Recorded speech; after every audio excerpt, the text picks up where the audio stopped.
ashtray down there, which originally had it in there and it just really wasn't working out for me. So currently the ashtray is inside the house where I took it out of, and I mounted it where a friend suggested in my dash. If you see the light there, you can see the digital voltmeter, just the display itself.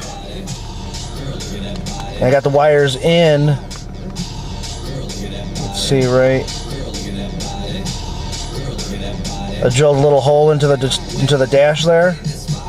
Ran the wires in. And I got my switch right there. Nicely mounted. That surface is curved, so it's not flush, but for my purposes it works a lot better than where it was, and it works.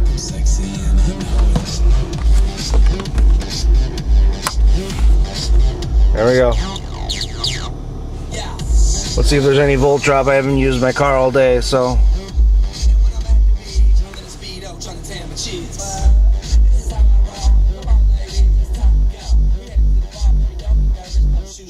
And I still get service. Wow.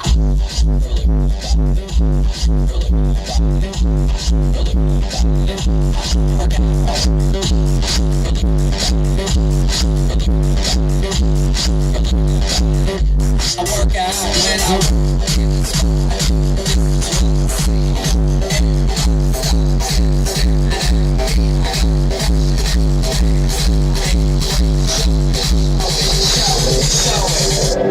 I'm sexy and I know.